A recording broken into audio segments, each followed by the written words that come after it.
In the quiet city of Abbeyville, located in Louisiana, a near 3-decade-old mystery finally came to an end in May of 2011 when the body of a man that had been missing for 27 years was found in the chimney of a small-town bank. However, although they had solved where he was, the way he was found brought up more questions than answers, questions that are still unanswered to this day. This is the mysterious death of Joseph Schexnider.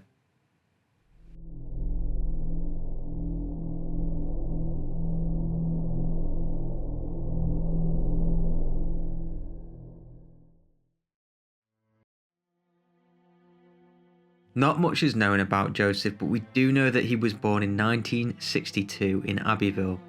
Abbeville has a population of around 12,000 and is known for its many historical picturesque buildings that date back to the 1800s.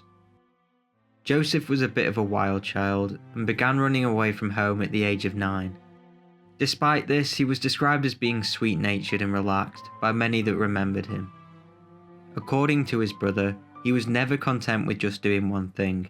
He was prone to wandering and would often disappear for months at a time with no contact. He was always going off somewhere.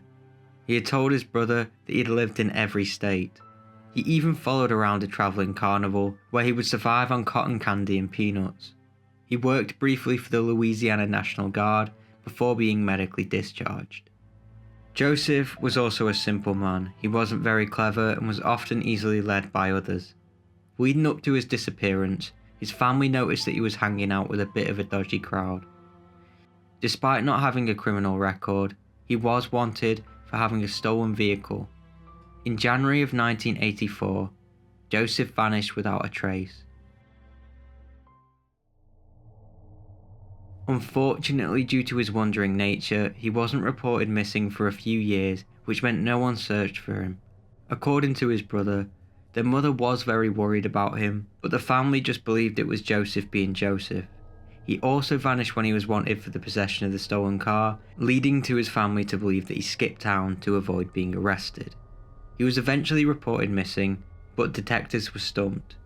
Days, months, and years were passed, but they couldn't find any trace of Joseph.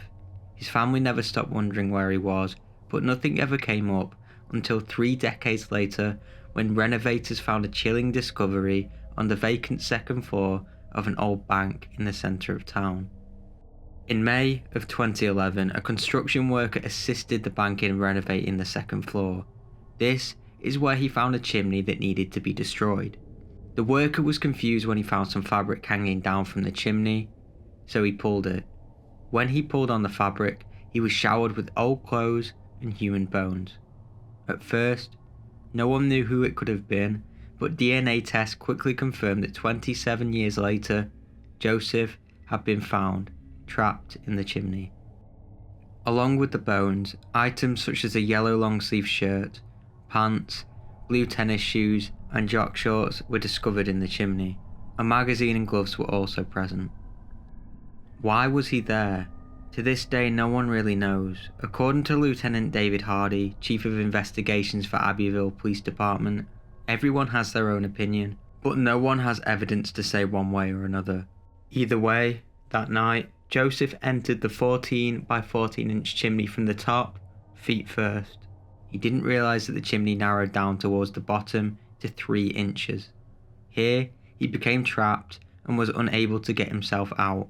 The investigation led to believe that there was no foul play and that he died from dehydration a few days after he got trapped. Hardy went on to say he was stuck with nowhere to go. If he had called for help, he would have been 20 feet above the street and encased in bricks. His voice would have carried up and away from the street. Basically, no one would have heard him. The chimneys were refurbed in 1987, but Joseph went unnoticed. As no one used that floor, people couldn't hear him scream. The people on the first floor never reported any noises or bad smells, but 27 years later, the police were finally able to declare the case as closed.